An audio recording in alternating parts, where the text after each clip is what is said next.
कोई नहीं जानता था कि यह आम दिखने वाली महिला दरअसल जिले की डीएम ज्योति मौर्य है। जो ज्योति मौर्य ने जानबूझकर ऐसा रूप लिया था ताकि कोई उन्हें पहचान ना सके। वह अपनी पुरानी यादों में खोई हुई थी और अचानक सोचा कि क्यों ना आज पुराने दिनों की तरह सड़क किनारे वाले ठेले से अंडे खाए जाएं।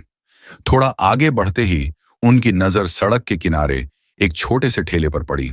वहां करीब 50 साल के दुबले पतले बुजुर्ग महिला अंडे बेच रही थी। ज्योति मौर्य, जो अब उस इलाके की डीएम थीं, धीरे धीरे चलते हुए ठेले के पास पहुंची और मुस्कुराकर बोली, दादी 3 ऑमलेट बना दीजिए। बुजुर्ग महिला ने तुरंत मुस्कुराते हुए तवे पर तेल डाला, अंडा तोड़ा और झटपट फूला फूला गर्मा गर्म ऑमलेट बनाकर प्लेट में परोसा। जैसे ही ज्योति मौर्य ने पहला कौर लिया, उनके चेहरे पर सुकून और खुशी झलक उठी। बचपन से ही उन्हें अंडों का बहुत शौक था और आज सड़क किनारे का वही साधारण सा ऑमलेट उन्हें पुराने दिनों की यादों में ले गया। लेकिन ड्यूटी और व्यस्त जिंदगी की वजह से उन्हें ऐसा मौका बहुत कम मिलता था। वो चुपचाप ऑमलेट के स्वाद का मजा ले ही रही थीं कि तभी अचानक वहां एक इंस्पेक्टर एक सिपाहियों के साथ आया और वह ठेले के पास रुककर जोर से चिल्लाया, अरे ओ बूढ़ी औरत, जल्दी से पैसे निकाल। अचानक आवाज सुनकर अंडे बेच रही 50 साल की महिला घबरा गई। उसके हाथ कांपने लगे। वह घबराई हुई बोली, साहब, अभी तो दिन की शुरुआत है, अभी तक मैंने कुछ कमाया भी नहीं, ग्राहक भी बस अभी आए हैं, शाम को आ जाइए तब दे दूंगी, अभी सच में पैसे नहीं हैं। यह सुनते ही इंस्पेक्टर आग बबूला हो गया। उसने बिना कुछ सोचे समझे उस महिला के गाल पर जोरदार थप्पड़ जड़ दिया। यह नजारा देखकर डीएम ज्योति मौर्य का खून खौल उठा। उन्होंने तुरंत आगे बढ़कर सख्त आवाज में कहा, रुकिए इंस्पेक्टर साहब, आप इनसे किस बात के पैसे मांग रहे हैं और क्यों? किस हक से आपने इन्हें थप्पड़ मारा? आपको कोई अधिकार नहीं है किसी गरीब मेहनतकश महिला के साथ ऐसा व्यवहार करने का। इंस्पेक्टर मोहित ने घूरते हुए ज्योति से कहा, तुम कौन होती हो बीच में बोलने वाली? तुम बीच में मत पड़ो, तुम्हें पता भी है बात क्या है। ज्यादा बोलेगी तो अभी यहीं गिरफ्तार कर लूंगा, चुपचाप खड़ी रहो। ज्योति ने गुस्से में आंखें तरेड़ते हुए जवाब दिया, देखिए, आप जो कर रहे हैं वह बिल्कुल गलत है। कहीं भी कानून में नहीं लिखा है कि आप गरीबों से वसूली करें। आप इस महिला पर जुल्म कर रहे हैं और इसका अंजाम आपको भुगतना पड़ेगा। सुधर जाइए। यह सुनते ही इंस्पेक्टर मोहित आग बबूला हो गया। उसने बुरी तरह अपना आपा खो दिया और ज्योति के गाल पर एक जोरदार थप्पड़ जड़ दिया। थप्पड़ इतना तेज था कि ज्योति थोड़ा लड़खड़ा गई, लेकिन तुरंत खुद को संभाल लिया। उनकी आंखों में अब गुस्से की ज्वाला थी। उसने चिल्लाते हुए बोला, आपने मुझ पर हाथ उठाया है, अब मैं आप पर एफआईआर दर्ज करवाऊंगी। इंस्पेक्टर मोहित सिंह हंस पड़ा और धमकी भरे लहजे में बोला, एफआईआर? तुझे समझ नहीं आया?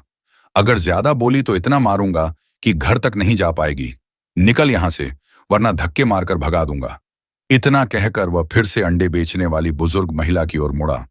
उसने उसका कॉलर पकड़ लिया और चीखते हुए बोला, अबे औरत, ज्यादा होशियारी मत कर, जल्दी से पैसे निकाल, वरना तेरा ठेला यहीं सड़क पर तोड़ दूंगा। यह कहते ही इंस्पेक्टर ने गुस्से में ठेले पर एक जोरदार लात मार दी। ठेला उलट गया और सारे अंडे सड़क पर बिखर गए। बेचारी महिला डर के मारे कांप उठी। उसकी आंखों से आंसू छलक पड़े। वह घुटनों के बल बैठकर बिखरे हुए अंडे समेटने लगी और रोते हुए बुदबुदाने लगी, हे भगवान, ये क्या हो गया? तभी इंस्पेक्टर मोहित सिंह गुस्से में अपना डंडा उठाया और बुजुर्ग महिला की पीठ पर जोर से दे मारा। महिला दर्द से चीख उठी और हाथ जोड़कर गिड़गिड़ाने लगी, साहब, मैं सच कह रही हूं, अभी तक कुछ कमाया ही नहीं। शाम को आइएगा, जो भी कमाऊंगी दे दूंगी, प्लीज मुझे मत मारिए, प्लीज माफ कर दीजिए। यह दृश्य देखकर ज्योति मौर्य का खून खौल उठा। वह और सहन नहीं कर सकी। गुस्से से आगे बढ़कर बोली, माँ जी, आपको किसी से माफी मांगने की जरूरत नहीं है। ये लोग गरीबों पर जुल्म ढाते हैं और इन्हें जरा भी शर्म नहीं आती। बड़ी मुश्किल से आप जैसे लोग ठेला लगाकर अपना और अपने परिवार का पेट पालते हैं, और ये पुलिस वाले आपकी मेहनत की कमाई लूटते हैं। इंस्पेक्टर साहब, अब मैं आपको आपकी औकात दिखाकर ही रहूंगी। इंस्पेक्टर ठहाका मारते हुए बोला, अरे तेरी इतनी हिम्मत, तू मुझे औकात दिखाएगी? तेरी औकात ही क्या है? मेरे सामने जा, अपना काम कर। ज्यादा बकवास करेगी तो इतना मारूंगा कि चलने लायक नहीं बचेगी। इतना कहकर इंस्पेक्टर और उसके साथ खड़े हवलदार हंसते हुए वहां से लौटने लगे। जाते जाते इंस्पेक्टर ने मुड़कर बुजुर्ग महिला को घूरते हुए धमकी दी, शाम को फिर आऊंगा। अगर पैसे नहीं मिले तो ना तू बचेगी और ना तेरा ठेला, समझ गई ना। ये कहकर वह लोग वहां से चले गए। ज्योति तुरंत बुजुर्ग महिला के पास गई और झुककर प्यार से बोली, माँ जी आप ठीक है ना, टेंशन मत लीजिए, आप घर जाइए। इन पुलिस वालों को सबक सिखाना अब मेरा काम है। बुजुर्ग महिला की आंखों से आंसू बह निकले। कांपते हुए स्वर में बोली, बेटा तूने मेरे लिए इतना क्यों किया? मेरे ही चक्कर में तुझे मार पड़ी। तू क्या कर लेगी उनका? वो पुलिस वाले हैं, सालों से हम गरीबों पर जुल्म करते आ रहे हैं। हम कुछ नहीं कर पाए, तू भी कुछ नहीं कर पाएगी, छोड़ दे ये सब। ज्योति ने गहरी सांस ली। उसकी आंखों में आग और चेहरे पर दृढ़ संकल्प साफ झलक रहा था। नहीं माँ जी, अब बहुत हो गया। आप नहीं जानती मैं क्या कर सकती हूं। इन लोगों को उनके गुनाहों की सजा दिलवाकर ही रहूंगी। आप फिक्र मत कीजिए, बस घर जाइए और आराम कीजिए। यह कहकर ज्योति मौर्य वहां से निकली और सीधा घर पहुंची। घर पहुंचकर सड़क पर हुई सारी बातें उनके दिमाग में घूमने लगी। उनको महसूस हो रहा था कि पानी सिर से ऊपर जा चुका है। ये पुलिस वाले वर्दी की आड़ में भेड़िए बन चुके हैं। अब उन्होंने मन ही मन ठान लिया, अब इन्हें छोड़ना नहीं है। सबसे पहले इस इंस्पेक्टर पर रिपोर्ट दर्ज कराऊंगी और इसे सस्पेंड करवा कर रहूंगी। अगली सुबह ज्योति मौर्य ने खुद को बिल्कुल साधारण महिला के रूप में तैयार किया। लाल रंग की सलवार सूट पहनी और बिना किसी पहचान के थाने पहुंच गई। जैसे ही अंदर दाखिल हुई तो देखा सामने लकड़ी के काउंटर के पीछे हेड कांस्टेबल मोहित सिंह ऊँघ रहा था। उसकी तोंद मेज पर टिकी हुई थी और मुंह से खर्राटों की हल्की आवाज आ रही थी। एक कोने में दो और सिपाही बैठे थे, चाय की चुस्कियां लेते हुए जोर जोर से हंस रहे थे। माहौल देखकर ज्योति के मन में गुस्सा और दुख दोनों उमड़ पड़ा। ज्योति ने सख्त आवाज में कहा, सुनिए मोहित। मोहित सिंह की नींद टूटी। उसने चिढ़कर आंखें खोली और ज्योति को ऊपर से नीचे तक घूरा। उसकी आंखों में मदद का भाव नहीं, बल्कि वही पुरानी घृणा और अहंकार था। इंस्पेक्टर मोहित सिंह गुर्राया, क्या है इस वक्त, क्या करने आई है यहां? ज्योति ने शांत लेकिन दृढ़ स्वर में जवाब दिया, मैं यहां रिपोर्ट लिखवाने आई हूं। इंस्पेक्टर मोहित ने ऊंची आवाज में पूछा, रिपोर्ट किसके खिलाफ और किसके लिए? ज्योति ने कहा, तुम्हारे खिलाफ, क्योंकि उस गरीब औरत के लिए जिसे तुम लोगों ने सड़क पर अंडे बेचते समय सताया था, और उस मेहनत की कमाई के लिए जिसे तुम लोगों ने लात मारकर सड़क पर बिखेर दिया था, और मैं जब रोकने गई तो मुझे भी मारा। यह सुनते ही मोहित सिंह जोर से हंस पड़ा। उसकी हंसी में क्रूरता थी। वह बोला, रिपोर्ट? तू लिखवाएगी मेरे खिलाफ रिपोर्ट? अरे पगली, यहां इंसाफ नहीं चलता, यहां चलता है मोहित सिंह का डंडा। चल भाग यहां से, नहीं तो थाने के अंदर कर दूंगा। तभी अंदर के कमरे का दरवाजा जोर से खुला और एक विक्रम सिंह नाम का एएसपी थाने के अंदर आया, जो उसका लंबा चेहरा, चौड़ा रौबदार चेहरा लिए खड़ा था, लेकिन उसकी आंखों में इंसानियत की जगह सिर्फ अहंकार और क्रूरता झलक रही थी। उसने ज्योति को देखा और अपनी मूंछों पर ताव देते हुए गुर्राया, क्या हो रहा है मोहित? ये कौन लड़की है मोहित? सिंह ने लापरवाही से जवाब दिया, कुछ नहीं साहब, ये वही है जो उस अंडे बेचने वाली औरत के मामले को लेकर आई है, भगा रहा हूं इसे। विक्रम सिंह धीरे धीरे ज्योति के पास आया। उसने उसे ऐसे देखा जैसे वह कोई कीड़ा मकोड़ा हो। उससे पूछा, क्या नाम है तेरा? ज्योति ने दृढ़ स्वर में कहा, ज्योति मौर्य, और मैं यहां रिपोर्ट लिखवाने आई हूं। विक्रम सिंह तुर्ची से हंस पड़ा और बोला, देख, हमारे पास फालतू कामों के लिए वक्त नहीं है। सुबह से आकर ड्रामा करने चली आई। चल निकल यहां से, वरना इसी हवालात में बंद कर दूंगा। ज्योति अपनी जगह से हिली नहीं। उसकी आंखों में वही आक्रोश और संकल्प झलक रहा था। यह देखकर विक्रम सिंह का पारा चढ़ गया। उसने गुस्से में कहा, सुना नहीं तूने? इतना कहकर उसने हाथ उठाया और पूरी ताकत से ज्योति को धक्का दे दिया। ज्योति सीधे जमीन पर गिर पड़ी।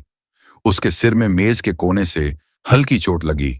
एक पल के लिए उसकी आंखों के सामने अंधेरा छा गया, लेकिन दर्द से भी बड़ा था अपमान का घाव।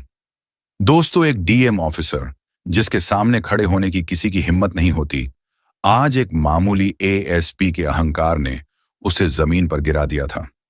ज्योति के अंदर का गुस्सा अब लावा बनकर उबल रहा था। उसे साफ दिख चुका था, ये लोग वर्दी के लायक नहीं हैं। ये वर्दी सिर्फ गरीबों को रौंदने के लिए इस्तेमाल करते हैं। ज्योति जमीन पर से उठी और गुस्से में बोली कि तुम दोनों का हाल ऐसा करूंगा कि तुम दोनों पानी पीने लायक भी नहीं रहोगे। इतना सुनते ही एसपी विक्रम ने ज्योति को धक्का देकर थाने से बाहर निकाल दिया। ये सब देखकर अंदर खड़े सिपाही ठहाके लगाने लगे। उनमें से एक बोला, देखो देखो, बड़ी आई थी गरीबों की हमदर्द, देखो कैसे सर झुकाकर जा रही है। ज्योति मौर्य ने अपमान और गुस्से को भीतर समेट लिया। उसकी आंखों में आंसू तो थे, लेकिन उनमें आग भी थी। उसने मन ही मन कठोर संकल्प लिया, अब इन्हें मैं छोड़ूंगी नहीं। इन सबको उनके किए की सजा ऐसी दूंगी कि वो सपने में भी नहीं सोच सकते। फिर अगली सुबह का नजारा पूरे शहर के लिए हैरान कर देने वाला था। सूरज की पहली किरणों के साथ ही सड़क पर सायरनों की गूंज फैल गई। दो पुलिस जीपें सबसे आगे रास्ता साफ करती हुई चल रही थीं। उनके पीछे काले शीशों वाली डीएम ज्योति मौर्य की डीएम वाली गाड़ी थी और उसके ठीक पीछे दो और पुलिस वाहन सुरक्षा घेरे में थे। पूरा इलाका सन्नाटे में डूब गया। लोग घरों की खिड़कियों और दुकानों से झांक कर देखने लगे कि आखिर शहर में इतना बड़ा काफिला क्यों निकला है। जैसे ही काफिला थाने के मुख्य दरवाजे पर आकर रुका, गाड़ियों के दरवाजे एक साथ खुले। डीएम ज्योति पूरी गरिमा के साथ चमकदार बेज रंग की आधिकारिक वर्दी पहने, टोपी सिर पर सटी हुई गाड़ी से उतरी। उनके साथ बड़े बड़े पुलिस अधिकारी दोनों ओर खड़े हो गए। थाने के बरामदे में खड़े वही सिपाही जो कल तक उस पर हंस रहे थे, अब इस नजारे को देखकर मानो पत्थर के बुत बन गए। उनके पैरों तले जमीन खिसक गई, आंखें फटी की फटी रह गईं और होंठ सूखकर एकदम चुप हो गए। एसपी विक्रम सिंह अपने डेस्क पर बैठा कुछ फाइलें देख रहा था और ऐसे वो मोहित सिंह उसके बगल में खड़ा था। दोनों को जरा भी अंदाजा नहीं था कि आज उनका सबसे बुरा दिन आने वाला है।